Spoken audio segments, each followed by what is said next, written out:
Hello friends, आज हम आंतरिक जलमार्ग पढ़ेंगे। आंतरिक जलमार्ग होता क्या है?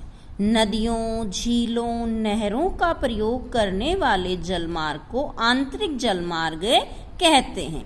यानी किसी देश के अंदर ही आंतरिक भाग में जो जलमार्ग प्रयोग किया जाता है उसे आंतरिक जलमार्ग कहते हैं। अब हम सबसे पहले आंतरिक जलमार्ग उत्तरी अमेरिकी जलमार्ग के बारे में पढ़ेंगे, जिसे हम ग्रेट लेक्स सेंट लॉरेंस जलमार्ग भी कह देते हैं।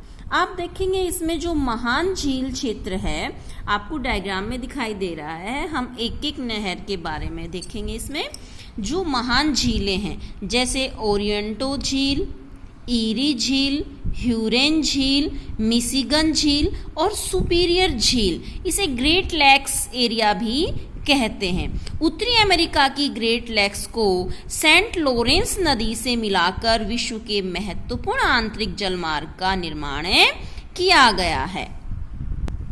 आप यहाँ देख सकते हैं, ये सेंट लॉरेंस नदी आपको दिखाई दे रही है। इससे इन महान झील क्षेत्रों को मिलाया गया है और संसार का एक महत्वपूर्ण आंतरिक जलमार्ग यहाँ विकसित किया गया है। वृद्ध झील सेंट लॉरेंस जलमार्ग के निर्माण से वृद्ध झील क्षेत्र का महत्व काफी बढ़ गया है। इसमें कृषि उत्पाद, उद्योगों का सामान एक जगह से दूसरी जगह सस्ते में लाया ले जाया जा सकता है।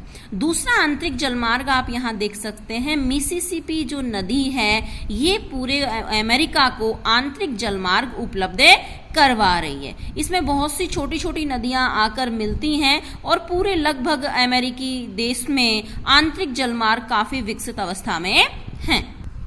मिसिसिपी नदी तंत्र की अगर हम बात करें तो ये दूसरा महत्वपूर्ण आंतरिक जलमार्ग है। इसमें ओहियो, इलिनॉयस, मैसोरी और रेड रिवर नदियां शामिल हैं। मिसिसिपी नदी में इसके मुहाने से लेकर सेंट पार्क तक ये 3500 किलोमीटर की दूरी तक जहाज जा सकते हैं। मिसिसिपी नदी और वृद्ध झील के बीच में इलिनॉयस नदी एकमात्र कड़ी है और ये जलमार्ग उत्तरी अमेरिका के आंतरिक भागों को मैक्सिको की खाड़ी के साथ मिलाता है। इस जलमार्ग पर कोयला, पेट्रोलियम तथा निर्मित वस्तुएं ढोई जाती हैं। अब हम बात करें यूरोप के आंतरिक जलमार्ग की, जो कि France, Germany, Netherlands, United kingdom और यूरोपीय रूस के आंतरिक जलमार्ग यहाँ विकसित अवस्था में हैं। राइन, रोन, सीन, म्यूस, वेरूर, एम्स, ओडर, डैन्यूब, पीपर, डॉन, वोल्गा, इन नदियों में आंतरिक जल परिवहन काफी विकसित अवस्था में है। राइन की अगर हम बात करें तो इस नदी में यूरोप का सबसे महत्वपूर्ण आंतरिक जलमार्ग विकसित किया गया है। यह विश्व की सबसे अधिक प्रयोग की जाने वाली नदी है। ये यूरोप के हृदय स्थल में बहती है। स्विट्जरलैंड, जर्मनी और नीदरलैंड को जल यातायात की सुविधा प्रदान करती है। ये उत्तरी सागर को नीदरलैंड बंदरगाह से स्विट्जरलैंड के बोस्ले तक 700 किलोमीटर की दूरी के लिए नाव्य है। ये यूरोप के सबसे अधिक औद्योगिकृत और सबसे अधिक जनसंख्या वाले क्षेत्र को आंतरिक जल परिवहन की सुविधाएं प्रदान करती है। अतः ये विश्व का सबसे अधिक प्रयोग की जाने वाला मार्ग है। प्रतिवर्ष इसमें 2000 से अधिक समुद्री जलयान तथा 2 लाख आंतरिक मालवाहक पोत वस्तुओं और सामग्रियों का आदान प्रदान करते हैं।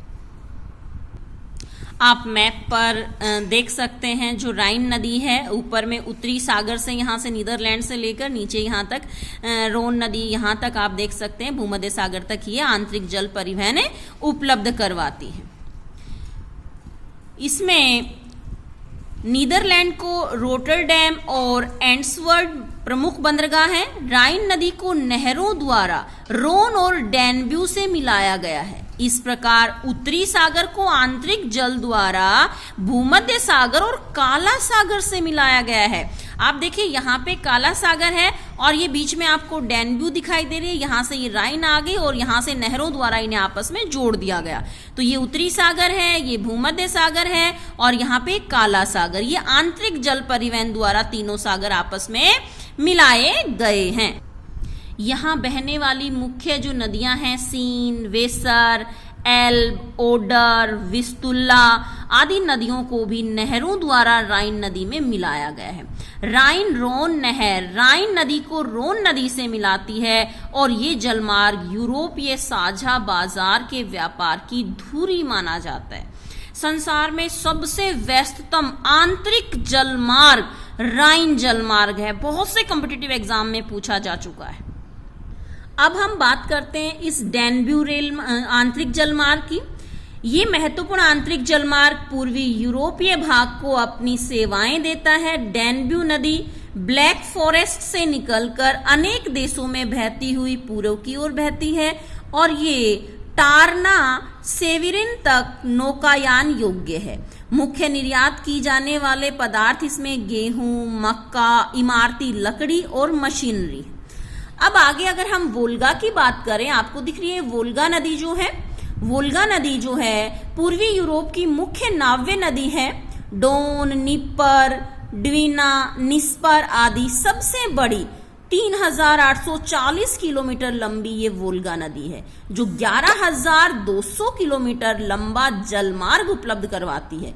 वोल्गा नदी काले सागर में गिरती है जो कि स्थल से घिरा हुआ है। इस कमी को काफी हद तक इसे वोल्गा डॉन नहर से जोड़कर पूरा किया गया है।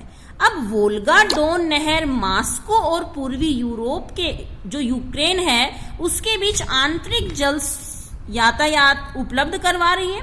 रूस में मॉस्को आंतरिक जल यातायात का केंद्र बिंदु माना जाता है।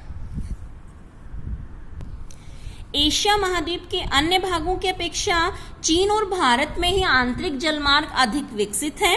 चीन की अगर हम बात करें तो यहाँ पूर्वी भाग में आंतरिक जलमार्ग हुआन और चांगजियांग नाव्य क्षेत्र हैं। सघन जनसंख्या वाले सिचुआन प्रदेश को भी यहाँ चांगजियांग डेल्टाई क्षेत्र आंतरिक जल उपलब्ध करवाता है। भारत की अगर हम बात करें तो भारत में गंगा नदी में मुख्य रूप से आंतरिक जलमार्ग सुंदरवन से होकर भारत और बांग्लादेश के मध्य नियमित रूप से वहां नावें उपलब्ध हैं। केरल एक अन्य राज्य है जिसके पश्चिम में अंतरस्थलीय जल परिवहन आज भी प्रगति कर रहा है। भारत की तटरेखा लंबी है। यात्रियों और माल के परिवहन के लिए तटीय सेवाएं उपलब्ध हैं। अगर हम दक्षिणी अमेरिका की बात करें तो दक्षिणी अमेरिका में अमेज़न मुख्य आंतरिक जल परिवहन उपलब्ध करवाती है। इसमें समुद्री जहाज 1600 किलोमीटर अंदर मनोस तक जा सकते हैं। छोटे छोटे स्टीमर अटलांटिक तट से 3680 किलोमीटर दूर पेरू में स्थित इक्विटास तक चलाए जा सकते हैं। कम जनसंख्या, निम्न आर्थिक स्तर के कारण यहाँ आंतरिक जल परिवहन का ज्यादा विकास नहीं हुआ है। पराना पराग्वे जलमार्ग ये दक्षिणी अमेरिका की महत्वपूर्ण जल परिवहन प्रणाली है। इस नदी प्रणाली का जल रियो डिलाटा से ज्वारंदमुख से होकर अटलांटिक महासागर में गिरता है। इसमें बड़े जहाज आंतरिक भागों तक जा सकते हैं। पराना से 240 किलोमीटर भीतर सांता फे तक समुद्री जहाज चलाए जा सकते हैं।